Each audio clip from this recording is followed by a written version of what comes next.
What is up, guys? I hope you're all having an amazing day. Today, I am, of course, talking about Season 2 for Halo Infinite, which we had the trailer come out about 2 days ago. And the good news is that Season 2 is right around the corner. It's coming out May 3rd, and that's less than a month away, so that's awesome. I mean, realistically, the biggest complaint that Halo has had ever since it launched is that there's a huge lacking of content.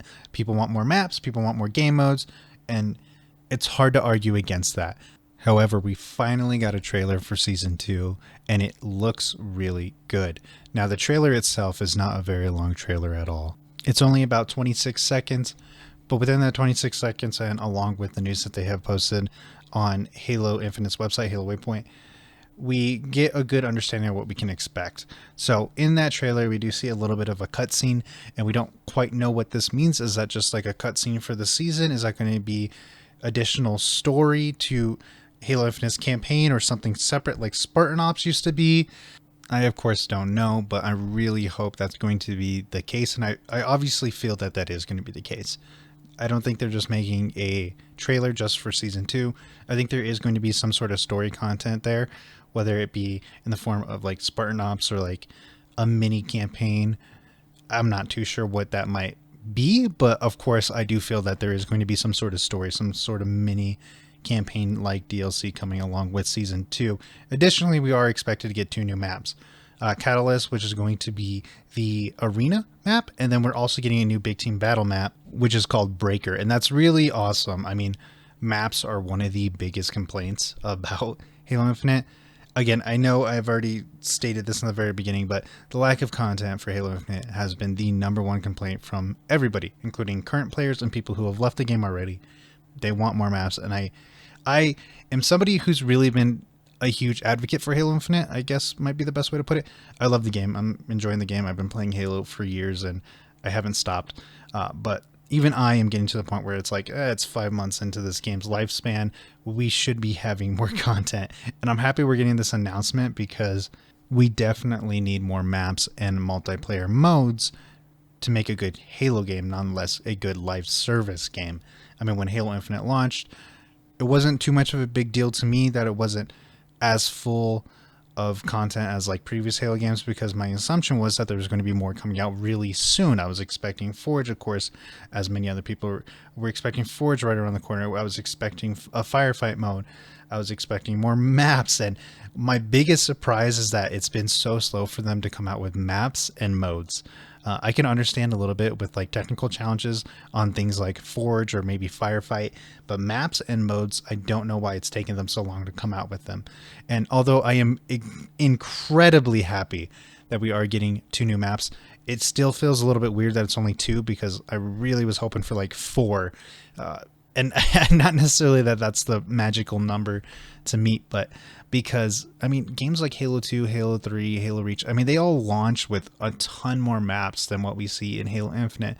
So it just feels kind of not just lacking because it's a Halo game, but just sad, a little bit sad too, because it just feels like there's not as much content, because of course there isn't, but it's a little sad because if you're someone like me and you love the amount of content we used to get in like Halo Reach, for example, you of course want to see that carried over into the newer games.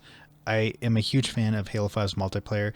I played the absolute living crap out of it, but I do remember it on launch day, because of course I was playing it midnight launch day, ready to go, right?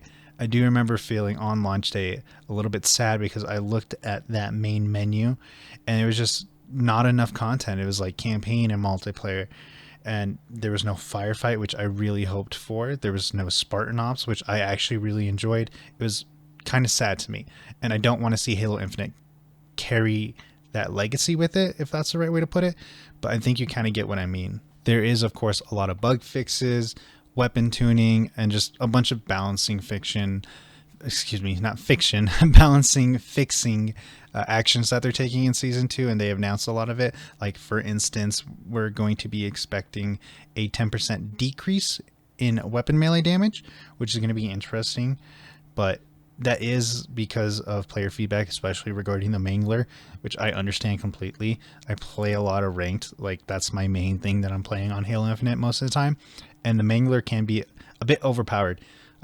honestly, quite often it can be a bit overpowered. I'm always picking it up because I do love that weapon, but when you're going against it, it is a little bit infuriating in the hands of somebody who's really good with it. So I completely understand there needs to be more balancing, not just on that weapon, but even more as we carry on through this live service game that it's supposed to be, right? Halo Infinite is supposed to be a live service game, which means we need to see a lot more content coming a lot quicker, and we need to see fixes whenever there is an issue come a lot faster as well.